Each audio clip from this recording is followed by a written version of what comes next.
अगर आपका किसी बैंक का अकाउंट साइबर पुलिस ने फ्रीज कर दिया है तो अब आपके लिए खुशखबरी है। भारत सरकार एक ऐसा कानून बनाने पर बात कर रही है जिससे जितने लोगों के अकाउंट अभी तक फालतू में फ्रीज पड़े हैं, कोई गलती नहीं है उनकी, उन सब के अकाउंट अनफ्रीज हो सकते हैं और आने वाले टाइम में भी बेवजह लोगों के अकाउंट फ्रीज नहीं होंगे। इसके लिए प्रॉपर सुप्रीम कोर्ट में एक याचिका लगाई गई और एसओपी बनाने की बात कही गई है। आज के इस वीडियो में समझते हैं हम सारी जानकारी, क्या है नया अपडेट और अगर ये एसओपी बनती है तो इससे क्या क्या फायदा होगा और एसओपी में क्या क्या मांग की गई है, उस सारी बात समझते हैं हम डिटेल्स में। चलिए स्टार्ट करते हैं इस वीडियो को। चैनल पर अगर आप पहली बार आए हैं सब्सक्राइब कर लीजिएगा क्योंकि यहां पर आपके लिए मैं इसी प्रकार की जानकारी समय से यहां पर लाता रहता हूं। देखिए अभी तक आप जानते हैं हमारे इंडिया में बैंक अकाउंट फ्रीज को लेकर के कोई ऐसा प्रॉपर रूल नहीं है जिसको पुलिस फॉलो करती हो और अकाउंट को फ्रीज या अनफ्रीज करती हो। अभी यहां पर क्या होता है, किसी व्यक्ति ने कंप्लेंट की कि मेरे साथ फ्रॉड हो गया है, साइबर क्राइम पोर्टल पे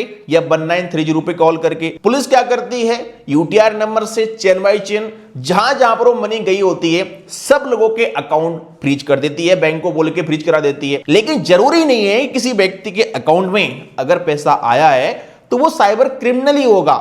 हो सकता है एक व्यक्ति साइबर क्रिमिनल हो लेकिन साइबर क्रिमिनल ने जिस व्यक्ति को पेमेंट किया है उसको क्या पता भाई कि ये पैसा क्राइम का है, कैसा है, किस लेयर में आ रहा है। उस व्यक्ति ने कोई सर्विस दी, उसने उसे पेमेंट एक्सेप्ट कर लिया और पेमेंट में कोई लिखा भी नहीं होता है कि पैसा क्रिमिनल का है। आजकल तो यूपीआई का जमाना है, लोग पेमेंट कर देते हैं ऑनलाइन तरीके से, लेकिन कुछ समय बाद जब चेक करते हैं कि पेमेंट नहीं हो रहा है अकाउंट से, बैंक में जाते हैं बात करते हैं तो मालूम चलता है कि आपका अकाउंट साइबर पुलिस ने फ्रीज कर दिया है। तो ये एक बहुत बड़ा यहां पर झमेला था जिससे लाखों लोग इंडिया में परेशान हो रहे हैं। और सबसे बड़ी समस्या इसमें यह आती है कि जहां से कंप्लेंट हुई होती है ना, आपको वहीं जाना होता है, उस थाने में जाके बात करनी होती है। अब कोई व्यक्ति मान लो दिल्ली में रहता है और उसका अकाउंट मध्य प्रदेश की, गुजरात की साइबर पुलिस ने फ्रीज कर दिया है तो उस व्यक्ति को दिल्ली से यहां पर आना पड़ेगा एमपी गुजरात में। तो ये एक बहुत बड़ी समस्या बन जाती थी। इसलिए क्या हुआ है, अभी सुप्रीम कोर्ट में एक याचिका दायर की गई है और एसओपी को बनाने की बात कही जा रही है। और सुप्रीम कोर्ट ने आरबीआई को, गृह मंत्रालय को,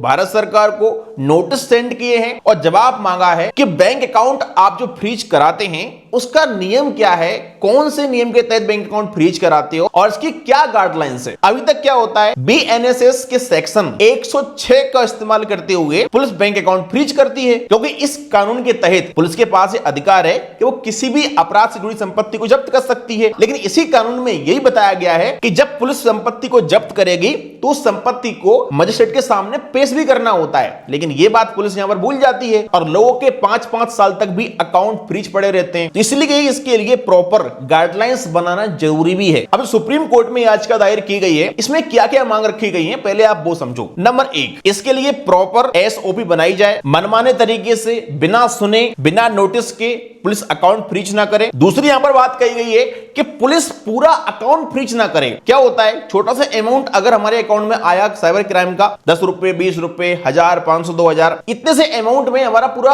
अकाउंट पुलिस फ्रीज कर देती है। अकाउंट पे लगता है डेबिट फ्रीज, इसके बाद हमारे अकाउंट्स को लेन देन नहीं हो पाता है, बच्चों की फीस रुक जाती है, ईएमआई जाना है उसका टेंशन अलग से बढ़ जाता है, रेंट देना है वो भी नहीं दे पाता है। आजकल देखो ऑनलाइन सब कुछ होता है तो व्यक्ति पैसा बैंक में रखता है, लेकिन जब किसी व्यक्ति का बैंक अकाउंट पुलिस फ्रीज कर देगी एक तरीके से उसको अपने जीवन जीने में भी समस्या आ सकती है। यहां पर यह बात कही गई है कि पूरा अकाउंट पुलिस फ्रीज ना करके उस अमाउंट को फ्रीज करे जो संदिग्ध लेन देन किसी व्यक्ति के अकाउंट में आया है, उस अमाउंट पर लीन लगाए। तीसरी यहां पर बात कही गई है किसके लिए एक समय सीमा निर्धारित होनी चाहिए, 90 दिन का समय दिया जाए पुलिस के लिए कि आप 90 दिन के अंदर अपना इन्वेस्टिगेशन पूरा कर लो।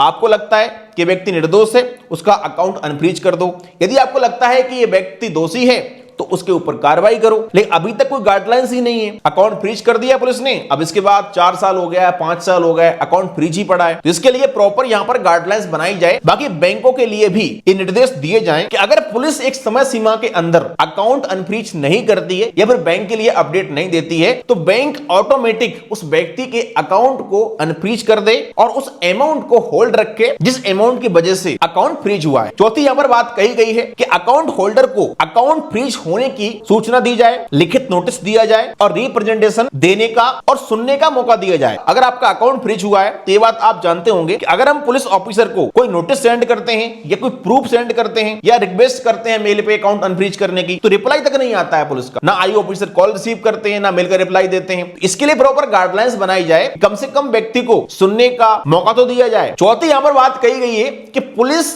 नोटिस का जवाब दे। अगर किसी व्यक्ति का अकाउंट फ्रीज हुआ है, उस व्यक्ति ने पुलिस को नोटिस दिया है या फिर रिप्रेजेंटेशन सेंड किया है, तो पुलिस उसका प्रॉपर जवाब दे। इस प्रकार से यहां पर 4 से 5 शर्तें रखी गई हैं और भारत सरकार इन सारी शर्तों के साथ एसओपी बनाने पर विचार कर रही है। और ये बहुत जरूरी भी है क्योंकि आजकल साइबर क्राइम बहुत बढ़ गया है और इसके चक्कर में लाखों मासूम लोग बर्बाद हो रहे हैं जिनकी कोई गलती नहीं है। छोटा सा अमाउंट आया अकाउंट में और अकाउंट फ्रीज हो गया। वैसे मैं आपके लिए बता दूं, लगभग सारे हाई कोर्ट ये गाइडलाइंस ऑलरेडी दे चुके हैं कि यदि किसी व्यक्ति का अकाउंट फ्रीज हुआ है तो उस व्यक्ति के पूरे अकाउंट को फ्रीज ना करके उस अमाउंट को होल्ड किया जाए जो अमाउंट अकाउंट में आया है। लेकिन इन सब के बावजूद पुलिस आज भी छोटा सा अमाउंट आने पर भी पूरे अकाउंट को फ्रीज कर देती है। लेकिन अब फाइनली सुप्रीम कोर्ट में याचिका दायर की गई है और आरबीआई, गृह मंत्रालय, भारत सरकार को नोटिस भी दिए गए हैं और एसओपी बनाने पर विचार किया जा रहा है। तो उम्मीद है कि आने वाले टाइम में अब आपका जो अकाउंट है वो ऑटोमेटिक 90 दिन के अंदर अनफ्रीज हो सकता है यदि इसके लिए गाइडलाइंस बनती है तो, और फ्यूचर में भी आपको समस्या नहीं आएगी। बाकी ऐसी अपडेट के लिए आप हमारे साथ जुड़े रहिएगा। चैनल पर पहली बार आए हैं अगर आप सब्सक्राइब कर लीजिएगा ताकि आपको अपडेट मिलता रहे समय समय पर। बाकी आपका क्या रहा है इस एसओपी पर, क्या आना चाहिए इस प्रकार का रूल, कमेंट जरूर करना। वीडियो पसंद लाइक करेगा। चलिए मिलते हैं किसी नेक्स्ट वीडियो में।